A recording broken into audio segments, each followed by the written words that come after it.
다니엘서 5장 13절에서 31절까지 말씀을 봉독을 하겠습니다. 이에 다니엘의 부름을 받아 왕의 앞에 나오며 왕이 다니엘에게 말하되 네가 나의 부왕이 유다에서 사로잡아 온 유다 자손 중에 그 다니엘이냐? 내가 네게 대하여 들은즉 네 안에는 신들의 영이 있으므로 네가 명철과 총명과 비상한 지혜가 있다 하도다. 지금 여러 지혜자와 술릭을 내 앞에 불러다가 그들에게 이 글을 읽고 그 해석을 내게 알게 하라 하였으나 그들이 다 그 해석을 내게 보이지 못하였느니라. 내가 네게 대하여 들은즉 너는 해석을 잘하고 의문을 푼다 하도다. 그런지 이제 네가 이 글을 읽고 그 해석을 내게 알려주면 네게 자주색 옷을 입히고 금사슬을 네 목에 걸어주어 너를 나라의 셋째 통치자로 삼으리라 하니 다니엘이 왕에게 대답하여 이르되 왕의 예물은 왕의 친히 가지시며 왕의 상급은 다른 사람에게 주옵소서. 그럴지라도 내가 왕을 위하여 이거를 읽으며 그 해석을 아뢰리이다. 왕이여 지극히 높으신 하나님이 왕의 부친 느부갓네살에게 나라와 큰 권세와 영광과 위엄을 주셨고 그에게 큰 권세를 주셨으므로 백성들과 나라들과 언어가 다른 모든 사람들이 그의 앞에서 떨며 두려워하였으며 그는 임의로 죽이며 임의로 살리며 임의로 높이며 임의로 낮추었더니 그가 마음이 높아지며 뜻이 완악하여 교만을 행함으로 그의 왕위가 폐한 바 되며 그의 영광을 빼앗기고 사람 중에서 쫓겨나서 그의 마음이 들짐승의 마음과 같았고 또 들나귀와 함께 살며 또 소처럼 풀을 먹으며 그의 몸이 하늘 이슬에 젖었으며 지극히 높으신 하나님이 사람 나라를 다스리시며 자기의 뜻대로 누구든지 그 자리에 세우시는 줄을 알기에 이르렀나이다. 벨사살이여 왕은 그의 아들이 되어서 이것을 다 알고도 아직도 마음을 낮추지 아니하고 도리어 자신을 하늘의 주제보다 높이며 그의 성전 그릇을 왕 앞으로 가져다가 왕과 귀족들과 왕후들과 후궁들이 다 그것으로 술을 마시고 왕이 또 보지도 듣지도 알지도 못하는 금, 은, 구리, 쇠와 나무, 돌로 만든 신상들을 찬양하고 도리어 왕의 호흡을 주장하시고 왕의 모든 길을 작정하시는 하나님께는 영광을 돌리지 아니한지라. 이러므로 그의 앞에서 이 손가락이 나와서 이 글을 기록하였나이다. 기록된 글자는 이것이니 곧 메네 데겔 우 바르시니라. 그 글을 해석하건대 메네는 하나님이 이미 왕의 나라의 시대를 세워서 그것을 끝나게 하셨다 하며 데겔은 왕을 저울에 달아보니 부족함이 보였다 하며 베레스는 왕의 나라가 나뉘어서 메대와 바사 사람에게 준바되었다 함이니이다 하니 이에 벨사살이 명하여 그들이 다니엘에게 자주색 옷을 입히게 하며 금사슬을 그 목에 걸어주고 그를 위하여 조서를 내려 나라의 셋째 통치자로 삼으니라. 그날 밤에 갈대아 왕 벨사살이 죽임을 당하였고 메대 사람 다리오가 나라를 얻었는데 그때 다리오는 62세였더라. 아멘. 할렐루야. 찬양대에 찬양하겠습니다.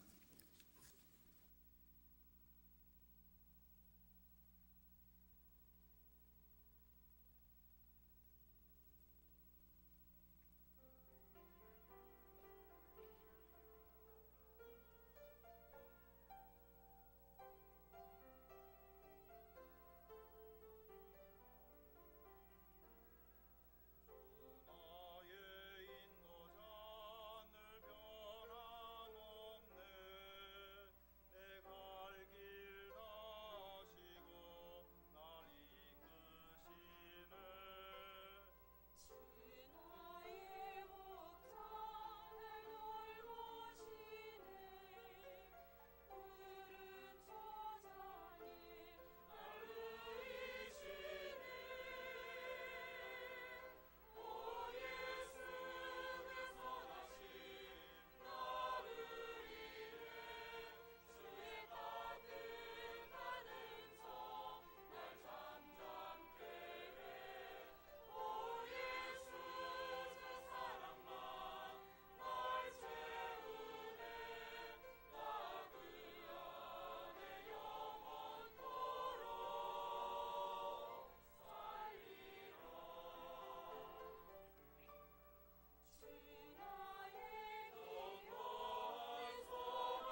기도하겠습니다.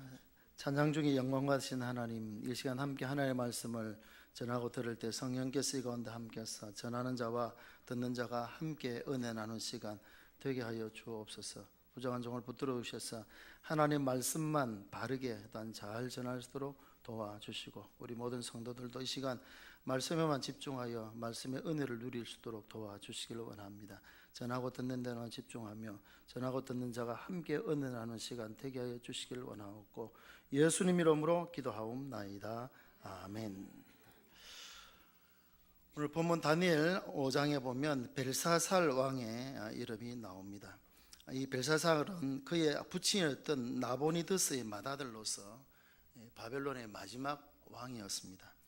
오늘 31절에 있는 것처럼 이 벨사살이 죽임을 당하고 그 다음 메대 사람 다리오가 나라를 이제 빼앗게 되어졌습니다. 바벨론에는 모두 6명의 왕들이 있었습니다. 제일 첫 번째 왕이 우리가 잘 아는 느부갓네살이고요.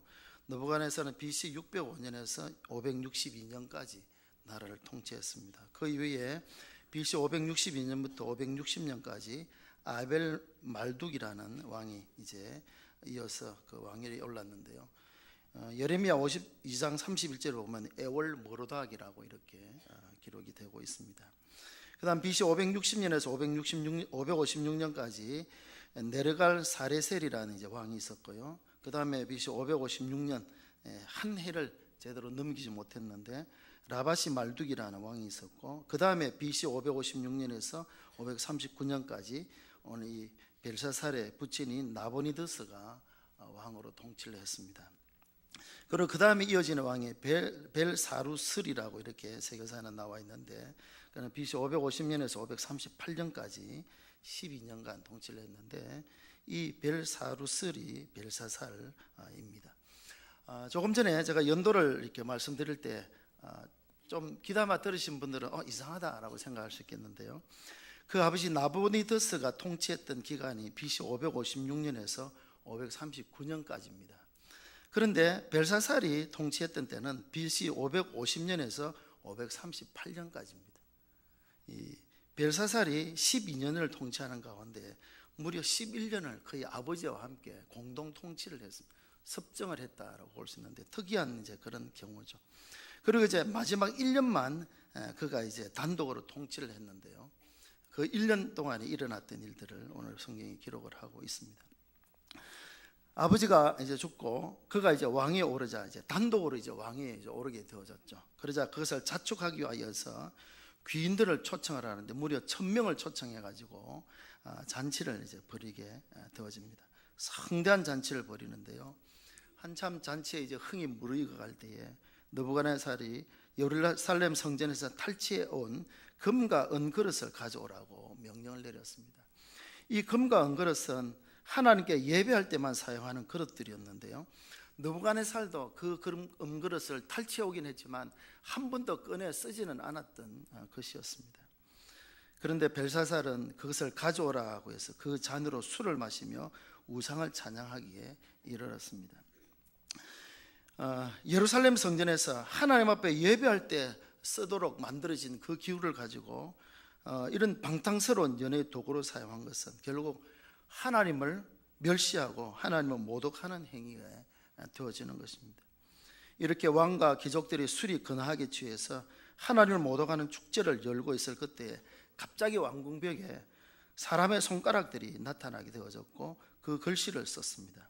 이 손가락을 볼 벨사살 왕은 갑자기 술이 확 깬다 그러죠. 좀 술을 안 마셔서 잘 모르겠습니다만 술이 확 깨는 이제 그런 속에서 두려움이 그에게 몰려왔습니다. 6절을 한번 읽어보실까요? 6절 시작. 이에 왕의 절기던 얼굴이 빛이 변하고 그 생각이 번민하여 넓적다리 마디가 녹는 듯하고 그의 무릎이 서로 부딪힌지라. 어떤 상황인지 아시겠습니까? 서있죠. 무릎이 덜덜 떨리고 그죠? 넓적다리가 막 녹는 듯하고 제대로 서 있을 수 없을 정도로까지 그런 충격을 받았다라는 이제 그런 뜻이 되어지죠. 부들부들 떨려서 서 있을 수도 없는 그런 상황 속에서 천하를 호령하던 그 바벨론 제국, 그 당시에 바벨론은 전 세계를 지배하던 그런 최고의 그 나라였는데요. 그 제국의 왕이 이렇게 되고 말았습니다. 벨사살은 벽에 써 있는 이 글씨가 무슨 글씨이며 무슨 뜻인지를 도대체 알 수가 없었습니다. 그래서 다급한 나머지 술객들과 갈대의 술사들과 점쟁이들, 똑똑하다는 사람을 다 불러 모은 것이죠. 그래서 그것을 이렇게 알아내라고 이야기했지만 아무도 그 뜻을 알 수 있는 사람이 없었습니다. 심지어는 그 글을 읽을 사람조차도 없었던 것을 보게 됩니다. 그래서 벨사살은 이 글자를 읽고 해석할 수 있는 사람에게는 많은 상금과 함께 셋째 치리자의 권력을 주겠다라고 이렇게 하였지만 이 하나님이 쓰신 이 글씨를 알 수 있는 사람이 아무도 없었던 것입니다. 이때에 그의 어머니였던 황태호가 느부갓네살 왕 때 일을 기억하면서 거룩한 신들의 영이 있는 다니엘이 그것을 해석할 수 있을 것이다 라는 말을 하게 되어지죠. 그러자 벨사살은 너무 궁금하고 하니까 그래서 다니엘을 부르도록 하였고, 이제 다니엘이 이제 오늘 13절에 보니까 부름을 받아 왕 앞에 나오게 되어진 내용들입니다. 12절까지를 간략하게 이렇게 설명을 들었고요. 그래서 이제 왕의 부름을 받고 나왔던 이 다니엘이 이제 왕 앞에 그 글씨를 해석해 주는 그런 내용들, 또 그대로 이루어졌던 내용을 기록을 하고 있습니다. 오늘 먼저 다니엘은 이 왕 앞에 섰을 때에 이렇게 왕의 말을 먼저 듣죠. 이렇게 네게 명철과 총명과 비상한 지혜가 있다 하도다. 여러 지혜자와 술객들을 불러서 읽고 해석을 알게 했지만 아무도 그것을 나에게 알려주지 못하고 있다. 너는 이런 해석도 잘하고 의문을 푼다 하니까 이제 나에게 좀 해석을 해달라. 그러면 자주색 옷을 입히고, 자주색 옷을 입힌다는 것은 신분을 뜻하거든요. 자주색 옷은 황실에서 쓰는 옷입니다. 그래서 그런 황실에 버금가는 왕의 그런 가족과 같은 그런 신분을 주겠다는 뜻이고요. 금사슬을 목에 걸어주고 나라의 셋째 통치자로 삼아주겠다는 말을 하게 되어집니다. 그런데 거기에 대하여서 이제 17절 다니엘이 대답하는 것인데요. 이 대답을 보면 다니엘의 마음 중심이 어땠는지를 우리가 보게 되어집니다. 17절 우리 같이 한번 읽겠습니다. 시작. 다니엘이 왕에게 대답하여 이르되 왕의 예물은 왕이 친히 가지시며 왕의 상급은 다른 사람에게 주옵소서. 그럴지라도 내가 왕을 위하여 이 글을 읽으며 해석을 아뢰리이다. 아멘. 그 왕이 주려고 하는 예물과 상급들 다 나는 필요 없습니다. 주지 않더라도 나는 해석을 해주겠습니다 라고 그렇게 대답을 했는데요. 다니엘이 욕심이 없는 사람이었던 것을 우리가 보게 되는데요. 세상 일은 그렇죠. 조금만 일을 해도 뭔가 보상을 바라고 우리가 일을 하게 됩니다만 다니엘은 그렇지 않았던 것을 보게 됩니다. 왜냐하면 다니엘에게 지금 하고자 하는 일은 자기 일이 아니라 하나님의 뜻을 전하는 일이기 때문에, 바로 하나님의 일을 하기 때문에 하나님의 일을 하면서 보상을 바라고 일한다는 것은 잘못된 것이다 라고 하는 것이죠. 사람들은 요즘 젊은이들이 특별히 그렇죠. 출세하기 위해서는 권력적인 배경이 있어야 되고 또 돈이 있어야 된다라고 그렇게 생각을 하고 있습니다만, 그래서 만약 이런 제안들이 들어온다면 너무 고마워하겠죠. 너무 감사하는 마음으로 야, 이것이 하나님 뜻인가? 라고 하면서 그 일에 매달릴지도 모릅니다만, 그러나 다니엘은 그런 동기에서 일을 하려고 하는 것이 아니었습니다. 뭔가 얻는 것이 있기 때문에, 뭔가 내 지위가 올라가기 때문에, 내 신분이 바뀌니까 그래서 내가 일을 해야 되겠다, 그것이 아니었다는 것이죠. 그것은 나는 필요 없다. 나는 오직 하나님의 뜻을 전하는 이 일만 내가 하겠다라는 그 다니엘의 마음 중심을 우리가 보게 되어집니다. 우리가 어떤 일을 하든지 그 일을 하는 동기가 참 중요하죠. 동기가 아름다워야만이 그 모든 일들이 아름답게 되어지죠. 어떤 일을 하면서도 어떤 마음에 어떤 나름대로 어떤 뭔가를 바라고 기대를 하고 한다는 것은 그건 옳지 않은 일입니다. 물론 세상에서 우리가 노동하고 수고하는 것은 대가를 바라고 우리가 해야 되겠지만, 그러나 하나님의 일을 함에 있어서는 우리가 뭔가 보상 심리로 일을 해서는 안 된다는 것이죠. 예수님께서 말씀하신 그 가운데에 나는 무익한 종이다 라고 그렇게 고백한 그 말씀이 나오지 않습니까? 하루 종일 밭에 가서 일하고 돌아옵니다. 돌아오니까 주인이 하는 말이 이제 내 음식을 차려오라. 그래서 음식을 차려서 갖다 드립니다. 그러면서도 그 하인이 하는 말은 나는 무익한 종이다. 내가 하여야 할 일을 한 것뿐이다. 그렇다고 해서 주인이 그 종에게 살해하겠느냐? 그렇지 않다는 것이죠. 주의를 함에 있어서는 그런 마무리를 해야 된다는 것이죠. 뭔가 대가를 바라고 보상을 바라는 그런 마음이 되어서는 안 된다는 것이죠. 내가 뭔가 봉사하면 내 직분이 더 달라지고, 내가 봉사하면 하나님께서 이런 복을 주셔야 되고, 내가 섬기면 이런 일들이 나에게 주어져야 된다라고 우리가 생각할 때가 참 많죠. 물론 하나님의 은혜로 우리에게 주실 수도 있고, 주시면 너무나 감사한 일이죠. 그러나 다 그런 것은 아니다라는 것을 우리가 보게 되어집니다. 세상이란 잘만 하면 부와 명예와 권력을 우리가 지을 수가 있습니다. 그러나 하나님 일은 그런 차원에서 우리가 일을 하는 것이 아닙니다. 오히려 하나님을 하다 보면은 오히려 더 어려움을 겪는 그런 경우들도 우리가 많이 보게 되어지죠. 예레미야 선지자는 바벨론 포로 직전에 마지막 활동했던 선지자로서 예루살렘의 참 그 멸망과 포로로 잡혀감을 직접 보았던 선지자가 예레미야였습니다. 별명이 눈물의 선지자라는 그런 별명을 가지고 있는데요. 유다가 바벨론의 포로로 잡혀가기 전에 유다 말기에 활동했던 선지자가 예레미야였습니다.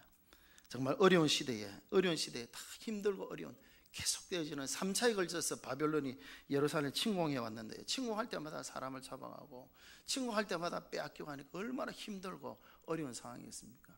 그럴 때 많은 사람들이 생각하기에는 축복을 빌어주고 위로를 빌어주고 그래야만이 된다라고 생각할 수 있는데, 그런 때에 이 예레미야가 받았던 말씀은 무엇인가라고 하면은 위로와 축복의 말씀이 아니라 오히려 징계와 책망의 말씀을 그가 받았죠. 그래서 유다가 망하게 되어지고 포로로 잡혀갈 것이기 때문에 바벨론에 항복하라는 말씀을 그가 선포하게 되죠. 그것은 자기의 말이 아니라 하나님께서 하라고 하신 선지자이기 때문에 한 주신 말씀을 전하게 되어지죠. 그것 때문에 사람들이 얼마나 많은 조롱과 매를 맞았는지 모릅니다. 옥에 갇히기도 하고 목숨의 위험을 받기도 하고, 하나님 일을 하는 것이 쉽지가 않은 것입니다. 그러나 그것 때문에 예레미야가 비굴해지지는 않았습니다. 그런 가운데서도 물론 그가 그만두고 싶은 마음도 있었습니다. 그래서 하나님 앞에 그렇게 고백을 했죠. 예레미야 20장 9절 말씀에 내가 다시는 여호와를 선포하지 아니하며 그의 이름을 말하지 아니하리라. 하나님 주신 말씀을 선포하고 일을 하니까 자기에게 주어지는 것은 고난과 핍박밖에 없는 거예요. 아무도 그 말을 듣고 깨우치고 회개하기보다는 오히려 예레미야를 참 매를 때리고 조롱하고 하는 그런 상황을 견딜 수 없는 거죠. 그러나 그렇게 한다고 하면 내 마음이 불붙는 것 같아서 골수에 사무치니 답답하여 견딜 수 없나이다. 나는 사실 그렇게 안 하고 싶다는 거죠. 오히려 위로의 말씀, 축복의 말씀을 전하면 사람들이 좋아할 것이지만, 하나님 주신 그 말씀을 전하면 사람들이 조롱하고 매를 들고 옥에 갇히고 하니까 너무 힘들죠. 난 그렇게 하기 싫다는 거, 그렇게 아니하리라. 만약에 그렇게 한다면 내 마음이 불붙는 것 같아서 내가 견딜 수 없다. 하나님 주신 일이기 때문에 내가 하지 않을 수 없다는 그런 열정을 그가 고백을 하는 것이죠. 예레미야가 그 일을 한 것은 어떤 대가를 바래서가 아니었습니다. 하나님이 이루었기 때문에, 하나님께서 그에 주신 사명이기 때문에 그 일을 감당하게 되어지는 것입니다. 다니엘도 역시 마찬가지입니다. 다니엘도 그것을 알았습니다. 나를 통하여 하나님께서 나타내시고 하시는 그 뜻을 나타냄에 있어서 내가 그것 때문에 대가를 받고 뭔가를 내가 기대하는 마음으로 그것을 하지 않겠다는 것이죠. 그건 다 다른 사람에게 주라는 거죠. 그럴지라도 내가 이 뜻을 해석해 주겠습니다. 왜냐하면 그것이 하나님의 뜻이기 때문에, 하나님 뜻을 전하는 일이기 때문에 그를 하겠다는 것이죠. 예수님께서도 제자들을 보내시면서 이렇게 당부하셨죠. 마태복음 10장 8절 말씀에 병든 자를 고치며 죽은 자를 살리며 나병한 자를 깨끗하게 하며 귀신을 쫓아내되, 그 다음에 너희가 거저 받았으니 거저 주라. 그렇게 말씀. 거저 받았으니 거저 주라. 주는 것이 되어야 된다. 받으려고 하는 것이 아니다. 내가 이렇게 했으니까 나는 받아야 되고, 내가 이렇게 했으니까 내가 뭔가 돼야 된다. 그런 얄팍한 그런 보상 심리를 가지지 말라는 것입니다. 우리가 주님의 일을 하는 것은 어떤 명예나 물질적인 대가가 주어지기 때문에 하는 것입니다. 하나님께서 나를 택하셨고 나의 그 직분을 맡기셨기 때문에, 바울의 고백처럼 나를 충성되이 여겨 내게 직분을 맡기셨기 때문에 오히려 그것에 감사하여 주신 일에 감당하는 것이죠. 물론 앞에 말씀드린 것처럼 열심으로 잘하면 하나님께서 상을 주실 수도 있습니다. 다 그런 것은 아닙니다. 스데반은 하나님 말씀 전하다가 돌에 맞아 순교까지 하지 않습니까? 그렇다고 해서 스데반의 삶이 어리석은 삶이었다 말할 수 있습니다. 그렇지 않습니다. 하나님이 그 얼굴을 빛나게 하셨고 하나님이 그 스데반을 통해서 얼마나 영광을 받으셨습니까? 우리가 주 일을 함에 있어서 이런 마음 중심으로 일을 해야 된다라고 하는 것입니다. 요즘 우리가 수요일 저녁 시간에 고린도 교회를 우리가 생각하면서 고린도 전서를 우리가 묵상하고 있습니다만, 고린도 교회가 그렇지 않습니다. 자기의 명예, 자기 이름, 자기가 높아져야 되고, 그것이 있다 보니까 서로 그런 교만한 마음속에 서로 비방하고 헐뜯고, 그러다 보니까 고린도 교회가 편하지 않는 문제투성이 그런 교회가 되고 마는 것이죠. 겸손한 마음으로 섬기는 삶이 되어야 되는데 그렇지 아니한 이런 모습들, 우리는 어떠한가, 나는 어떠한가, 우리 삶을 돌아보면서 하나님 앞에서 정말 주의 일을 기쁨과 즐거움으로 감당할 수 있는 그런 저와 여러분들이 다 되시기를 바랍니다. 상을 주시고 주시지 않고는 하나님 하셔야 됩니다. 그러나 그것 때문에 내가 일을 한다는 것은 잘못된 것이지. 앞에 말씀드린 것처럼 종이 하루 종일 일을 하고 돌아와서 또 주인의 음식을 대접해야 했다 할지라도 물론 주인이 막 고마운 마음이 있겠죠. 그러나 그것 때문에 다시 살해를 하고 하지는 않는다는. 왜? 나는 무익한 종이고 내가 해야 될 일을 한 것뿐이다. 내가 해야 되고, 그런 마음 중심이 있어야 된다는 것입니다. 다니엘이 한 번도 자기가 스스로 높아지려고 한 것이 없습니다. 그런데도 하나님은 다니엘을 세우셨고, 다니엘을 그 포로 70년 동안에 이런 총리 자리에서, 계속하여 나라는 3번 바뀌지만 계속하여 총리 자리에서 이 역사를 참 주관하는 그 일을 맡기셨던 것을 보게 되었습니다. 나라는 바벨론에서 이제 메대로 바뀌지만 역시 이 또 다니엘이 총리 셋을 두는데, 다리오가 총리 셋을 주는데요, 6장에 가서 보면 자기 뜻대로 고관 120명을 세워 전국을 통치하게 하고, 120명을 세워 통치하게 보면 도가 120개의 도가 있었다는 걸 추측해 볼 수 있죠. 한 지역에 한 사람의 관리를 세우면. 그런데 그 위에 총리 셋을 두었는데 그 중에 하나가 다니엘이었던 것을 보게 됩니다. 놀라운 사실이지 않습니까? 나라가 바뀌었는데 여전히 다니엘이 총리의 자리에 있습니다. 나라가 안 바뀌고요, 정권만 바뀌어도 수천 개의 자리가 바뀐다 하더라고요. 그런데 그 가장 요직의 자리인 총리의 자리에 그대로 다니엘했다. 이것은 자기가 하려고 해서 그렇게 되어진 거 아니에요. 하나님께서 세우신 것이죠. 한 번도 다니엘의 어떤 자리에 대한 욕심을 가지고 그 일을 한 적이 없습니다. 하나님이 다니엘을 쓰셨고 다니엘 그 자리에 세우시는 것이죠. 이 다니엘의 이 고백, 이 17절의 이 고백이 그럴지라도 내가 왕을 위하여 이거를 읽으며 해석을 알겠습니다. 나는 물질 필요치 않습니다. 나는 명예 필요치 않습니다. 나는 내게 주신 사명, 하나님 뜻을 전한 이 일만은 내가 열심히 하겠습니다. 이 마음 중심을 본받고 이런 마음으로 섬겨나갈 수 있는 그런 저와 여러분들이 되시기를 바랍니다. 이제 다니엘은 하나님의 뜻을 전하기 위하여서 벨사상 앞에 이제 서서 이제 그 글씨가 쓰여진 배경을 먼저 왕에게 설명을 하고 있습니다. 18절부터 이제 21절까지 말씀이 이제 그 내용이죠. 해석을 해주겠습니다 하고 바로 해석을 해주는 것이 아니라 왜 이런 글씨가 쓰게 되어졌는지 그 배경을 먼저 설명을 하고 있죠. 18절부터 그 내용이 이렇지 않습니까? 하나님께서 느부갓네살에게 나라와 큰 권세와 영광을 위엄을 주셨습니다. 그것은 하나님께서 느부갓네살을 쓰시기 위하여서, 도구로 쓰시기 위해서 하나님께 주신 것이었죠. 그 느부갓네살이 받은 그런 권세와 영광과 위엄이 엄청나게 큰 것이었습니다. 큰 권세를 주셨기 때문에 백성들과 나라들과 언어가 다른 모든 사람들이 그 앞에서 떨며 두려워했습니다. 한 나라 안에만 그 권력이 미친 것이 아니라 백성들, 나라들, 언어가 다른 모든 사람들에게 많은 나라들로부터 정말 그 앞에서 떨며 두려워할 수밖에 없는 그런 큰 권세를 이 느부갓네살에 주었다는 것이죠. 얼마나 권세가 있는가 하면 임의로 죽이길 수도 있고, 임의로 살릴 수도 있고, 임의로 높일 수도 있고, 임의로 낮출 수도 있는, 마음만 먹으면 안 될 것이 없는 그런 큰 권세를 이 느부갓네살에 받게 되어졌습니다. 그런데 이 느부갓네살의 나라의 위엄과 권세를 누린 것은 그 자신이 대단한 사람이 아니라 하나님께서 이것을 주셨다는 것. 18절 말씀에 지극히 높으신 하나님이 붙인 느부갓네살에게 이런 것을 주셨습니다. 하나님 주신 권세라는 거죠.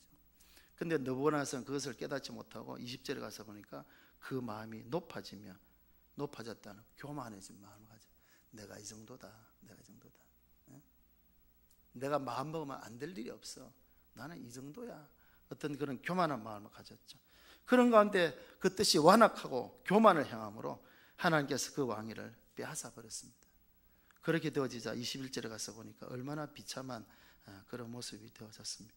사람 중에서 쫓겨나서 그의 마음이 덜짐승 마음과 같고 또 들나귀와 함께 살며 또 소처럼 풀을 먹으며 그의 몸이 하늘의 이슬에 젖었다라고 그렇게 기록을 하고 있죠.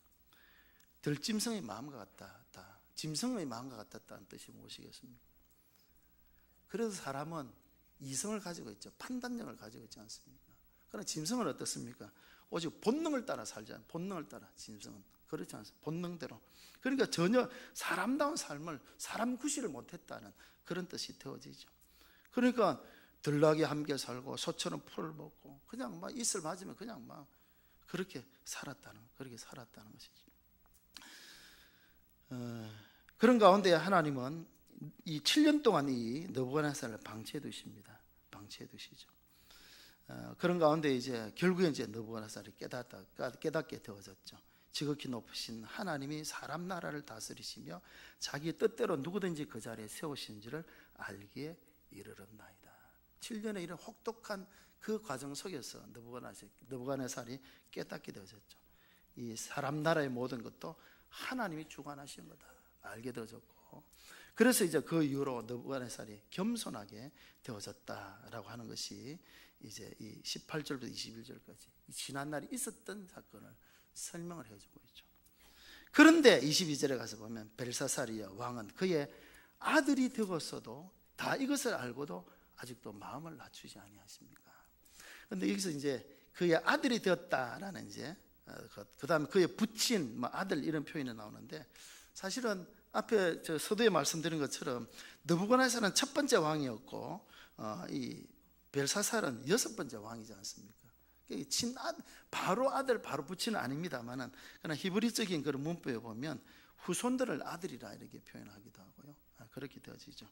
그래서 벨사살은 그 느부갓네살 후손이면서도 그 일에 대해서 너무나 잘 알고 있으면서도 왜 겸손히 낮추지 않는다는 것이죠.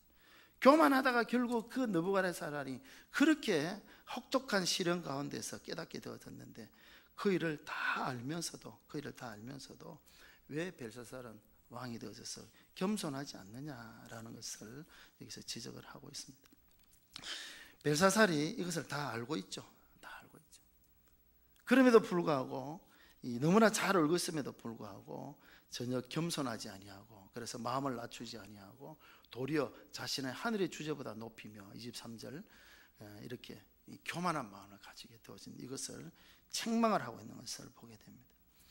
거기에 한두 사람이 아니라 무려 1000명이라는 사람 귀인을 불려서 고위관리들 1000명이 그 가운데 와 있고 수종드는 사람들도 얼마나 많이 있겠습니까? 그런 가운데에 다니엘이 그 벨사살 왕을 책망하고 있는 그런 모습. 책망. 다니엘은 두려움이 없습니다. 하나님 뜻을 전할, 내가 이 말 했다가 혹시 왕에게 미움받아서 내가 화를 입으면 어떡할까? 전혀 개의치 않습니다. 그가 어떤 것에 대한 대가에 대한 욕심도 없었을 뿐만 아니라 자기 어떤 것을 저 평안함과 안락함을 위해서 그가 이렇게 몸살이는 그런 다니엘이 아니었던 것을 보게 됩니다. 그 수많은 사람 앞에서 그 벨사살 왕에게 바로 책망하지 않습니다. 당신은 왕이면서도 왜 정신을 차리지 못합니까? 바로 그 말을 하니까요. 그런데 거기에 대해서 벨사살이 한마디도 대꾸를 못하고 있지 않습니까? 그러면서 이제 22절, 24절까지 이제 그 말씀을 이제 읽고 설명을 이제 해주게 되어지는데요. 그렇기 때문에 이제 그의 앞에서 손가락이 나와서 이것을 기록을 했습니다. 왕의 잘못을 지적하고 난 뒤에 그것을 기록했습니다라고 나오면서 그 기록된 글씨가 25절에 가서 보니까 메네 데겔 우 바르신이라고 되어 있다라고 하면서 설명을 하나하나 해주죠. 메네는 하나님이 이미 왕의 나라의 시대를 세워서 이 하나둘 세웠다는 것이죠. 세워서 그것을 끝나게 하셨다. 데겔은 왕을 저울에 달아보니 부족함이 보였다. 우 바르시는 이제 베레스라의 그 단어에 우라는 접속사가 붙어서 되어졌는데요. 베레스라는 뜻은 터뜨려 버린다, 나눈다는 그런 뜻을 가지고 있거든요. 그래서 왕의 나라가 나뉘어서 메대와 바사사람에게 전파되었다 함이니이다. 이렇게 해석을 해주게 되어졌죠.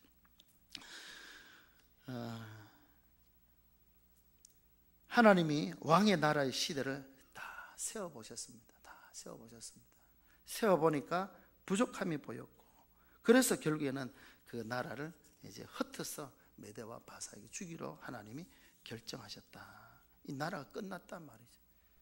청천벽력 같은 그런 왕일 잘못만 지적하면서 왕만 잘못되고 왕만 책망받으면 끝나는 것이 아니라 나라가 완전히 없어지는 그런 상황이 되어지게 된 것이죠. 다니엘은 이것을 전하면서 조금도 주저하지 아니했고 하나님의 뜻을 그대로 전하고 있는 것을 보게 되어집니다. 공평하신 하나님은 그 저울에 그 왕을 달아보시고 그의 부족함을 보이자 그 나라를 흩으신 것을 보게 되어집니다. 하나님은 달아보시는 하나님인 것을 여기 보는데요. 사무엘상 2장 3절에 가서 보면 사무엘의 어머니였던 한나도 이렇게 고백합니다. 하나님 앞에 기도하면서 사무엘을 낳은 후에 이렇게 노래를 하죠. 심히 교만한 말을 다시 하지 말 것이며 오만한 말을 너 입에서 내지 말지어다. 여호와는 지식의 하나님이시라. 행동을 달아보시느니라. 우리 행동을 달아보시는 하나님이시다 라고 한나는 그렇게 고백을 했습니다. 앞에 말씀드린 예레미야도 예레미야 17장 9절에서 10절까지 말씀 가운데에 만물보다 거짓되고 심히 부패한 것은 마음이라. 누가 능히 이를 알리오마는 나 여호와는 심장을 살피며 폐부를 시험하고 각각 그 행위와 그의 행실을 보응하나니라고 그렇게 기록을 하고 있습니다. 하나님 심장을 살피시고 폐부를 시험하신다. 우리 마음 중심을 다 헤아려 보시는, 저울에 달아보시는 하나님이시다라는 것을 말씀을 하고 있죠. 아브라함이 믿음의 조상이 될 수 있었던 그 배경 속에는 하나님의 달아보심이 있었던 것을 우리가 잘 알고 있지 않습니까? 100세 이삭을 주셨고 그 이삭이 잘 자라는 가운데에 하나님께서 그 이삭을 번제로 드리라고 하셨습니다.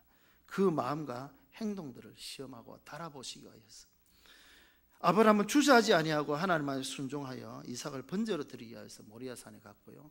그 산에 올라가서 제단 위에 이삭을 결박해 놓고 칼을 들고 찌르려고 할 때 하나님께서 그 손을 막으시죠. 아브라함아, 아브라함아, 이제 네가 나를 정말 경외하는 줄을 내가 알았다. 하나님 정말 보시고자 하신 것은 이삭을 잡아서 번제로 드리라는 것이 아니라 그 과정에서 아브라함이 마음이 어떠한지, 그 마음이 중심이 어떠한지를 시험해 보신 것이죠. 아브라함이 그 시험에 통과하게 되어졌고요. 그 후에 하나님께서 아브라함에 큰 약속들을 해주시고 아브라함 믿음의 조상이 되어지는 것을 보게 됩니다. 하나님은 우리의 모든 것을 보고 계시고 살펴보고 계시며 하나님의 저울에 우리를 달아보고 계신다는 사실을 우리가 기억을 해야 되는 것입니다. 어느 게 집사님이 참 열심으로 신앙생활을 잘하는 분이었습니다. 그런데 시어머니가 병들고 늙어서 거동을 하지 못하게 되었습니다. 대소변도 가리지 못하니까요. 잠시 집만 비우면 돌아와서 보면 집이 엉망이 되어 있는 것이죠. 벽에 다 발라버리고 뭐 하니까 도저히 견딜 수가 없습니다. 너무너무 힘듭니다. 그래서 하나님 앞에 이렇게 기도를 했습니다. 하나님, 이렇게 되면 내가 어떻게 교회에서 봉사할 수 있겠습니까? 이렇게 되면 어떻게 내가 봉사를 하며 전도하러 갈 수 있겠습니까? 왜 하나님 이런 일을 나에게 주십니까? 라고 탄식에 섞인 기도를 하였습니다. 늘 이런 기도를 하면서 눈물이 끝이 않았던 그 어느 날 그가 놀랍게 하나님의 말씀이 생각나게 되어졌습니다. 하나님 우리를 달아보신다. 하나님이 이 일로 나를 달아보시는구나. 그가 깨닫게 되어졌고 그 이후로는 더 열심히 어머니를 위해서 수고하고 사랑으로 봉사를 잘했다고 합니다. 물론 교회 가서 섬기고 봉사하고 전도는 나한테 참 귀한 일들이겠습니다만 하나님이 달아보신다는 것을 알게 되었을 때 그의 삶이 바뀌어졌던 것을 우리가 보게 되어집니다. 오늘 본문을 통하여서 우리가 깨닫게 되는 것은요, 우리는 결코 하나님 앞에서 교만해서는 안 된다는 우리 다시 한번 깨닫게 되어집니다. 하나님은 사람 나라를 다스리시고 주관하시는 분이십니다. 하나님은 하나님의 뜻대로 모든 것을 이루어 가시면서 이 세상의 역사도 주관하시는 분이 하나님이시는 우리가 깨달아야 되는 것입니다. 그래서 역사를 이야기할 때 영어로 히스토리라고 이야기해서 히스토리란 히스 스토리, 그의 이야기란 하나님 하시는 일, 바로 그것이 역사라는 것을 우리가 기억을 해야 되는 것입니다. 하나님께서 이 사람 나라를 다스리심도 하나님께서 하신다라고 알게 되어질 때에 우리는 정말 겸손해질 수가 있습니다. 우리가 세상적으로 어떤 지위, 어떤 권세를 가졌든지 하나님 앞에 겸손해질 수가 있는 것입니다. 그렇지 아니하니까 교만해지고, 그렇지 아니하니까 다른 사람들을 얕보게 되어지고, 그러게 되는 것이죠. 이제 그것을 해석해 주자. 이제 벨사살은 약속한 것이기 때문에 약속대로 이제 다니엘에게 자주색 옷을 입히고 금사슬을 그 목에 걸어주고 조서를 내려서 셋째 통치자로 세워 주었습니다. 그리고 30절, 31절 바로 그날 밤에 그날 하루로 못 갔어. 바로 그 밤에 하나님께서 다니엘을 통하여 말씀하신 바로 그날, 그 밤, 불과 몇 시간이겠습니까? 몇 시간? 하나님께서 벨사살이 죽임을 당하게 하시고 나라를 메대 나라에 넘겨주신 것을 보게 되어집니다. 세상 권세, 정말 이 벨사살이 가진 그 권세는 정말 대단한 권세입니다. 대단한 권세. 전 세계를 좌지우지할 수 있는 그 강력한 나라의 왕이니까 뭐 못할 것이 없지 않습니까? 느부갓네살만 그랬겠습니까? 그도 역시 마찬가지죠. 그러나 교만하여 겸손하지 않을 때 하나님께서 그를 처울에 달아보시고 결국 그 시대를 끝나게 하시고 결국 나라를 나누어 버리시는 하나님을 우리가 여기서 보게 되어집니다. 하나님은 지금도 우리를 달아보고 계신다는 것을 우리가 기억하면서 하나님 앞에서 부족함이 없는 삶을 살아가는 그런 우리가 되어지기를 바랍니다. 우리는 신앙생활 할 때 우리가 그걸 잘 생각을 해야 돼요. 우리는 자꾸 내 중심적으로 신앙생활 할 때가 참 많습니다. 내가 이거 필요하니까 하나님 주세요. 이거 나는 골치 아프니까 이거 없애주세요. 하나님은 꼭 내 종부리듯이 우리가 할 때가 참 많습니다. 내가 하나님 위해서 존재하는 것이 아니라 하나님 나를 위해서 존재하시는 분인 것처럼 하나님을 내 마음대로 좌지우지를 하려고 할 때가 참 많습니다. 내 계획이 이러니까 이렇게 해주셔야 됩니다. 우리가 먼저 알아야 할 것은 내가 하나님 앞에 바로 살고 있는지를 우리가 생각을 해봐야 되는 것이죠. 우리가 하나님을 만든 것이 아니라 하나님 우리를 지으셨습니다. 우리를 지으신 하나님 뜻을 따라 우리가 살아가야 되고요. 그래서 내가 하나님의 뜻 앞에 나는 얼마나 잘 살아가고 있는가를 우리 자신을 돌아보며 살아가는 그런 우리가 되어져야 되는 것입니다. 세상 나라도 하나님 주관하십니다. 그래서 우리가 기억하면서 역사를 주관하신 분이 하나님이시라는 것을 우리가 기억하고 정말 나라를 위해서도 우리가 기도할 수 있는 그런 우리가 되어지기를 바랍니다. 이 나라가 하나님의 저울에 부족함이 없도록, 이 나라의 대통령과 위정자들이 하나님의 저울에 부족함이 없도록, 한국교회가 하나님의 저울에 부족함이 없도록, 우리 각자가 하나님 앞에 그 하나님의 저울에 부족함이 보이지 않도록 껴있는 삶을 살아가는 그런 우리가 되어져야 되는 것입니다. 지금 동계올림픽이 이제 오늘 이제 마지막 날이고요. 뉴스가 거의 막 동계올림픽이 다 집중되다 보니까 다른 나라 안팎의 소식은 별로 없습니다만, 그러나 인터넷이나 여러 가지 뉴스를 보면 올림픽 이후에 나라가 어떻게 될는지에서 걱정하는 소리들이 참 많습니다. 미국이 과연 어떻게 할 것인지 그런 걱정과 염려. 모르겠습니다. 지금 뭐 북한에 김영철이라는 사람이 왔는지 안 왔는지 모르겠습니다만, 그 때문에 지금 나라가 지금 완전히 두 개로 나눠져 있다시피 되어지지 않습니까? 60년 전에 이 땅에 6.25라는 엄청난 동족 상잔의 비극이 있었는데요. 물론 그때 이제 김일성의 어떤 욕심 때문에 일어난 전쟁이다라고 보지만, 교회사적으로 보면 그때가 한국교회가 정말 타락했을 때였습니다. 그래서 하나님께서 전쟁을 일으키셨고, 그래서 온 교회가 하나님 앞에 회개하면서 호회했을 때 하나님께서 기도의 사람 메가드 장군을 통해서 인천 상속장치를 성공하게 하셔서 나라를 다시 지켜주신 그런 하나님이십니다. 지금 여러 가지 일들이 참 쉽지가 않습니다. 올해 북쪽 김정은은 참 이렇게 유화책을 쓰는 것 같지만 그것은 이용하고 있는 것이고요. 우리가 정신 차리지 않으면 개발한 그 핵들이 언제 이 남한을 향해서 쏟아내릴지 모르는 그런 상황이지 않습니까? 이 땅에 전쟁이 없어져야 되고요. 전쟁이 다시 일어나서는 안 됩니다. 이 땅에 전쟁이 일어나면 6.25와 같은 전쟁은 비교할 수 없습니다. 그 당시에는 뭐 해봐야 총 쏘고 대포 쏘고 뭐 그 정도니까 물론 많은 사람이 죽었지만, 그러나 지금은 그렇지 않습니다. 어디서 날라온지도 모르게 미사일이 날아오면은 핵폭탄이 하나 터지면 수십만 수백만은 순간적으로 뭐 한 도시가 없어지는 것은 순간적인 것이지. 인지 전쟁이 일어나서는 절대 일어나서는 안 됩니다. 우리 정말 나라를 위해서 기도해야 되겠고요.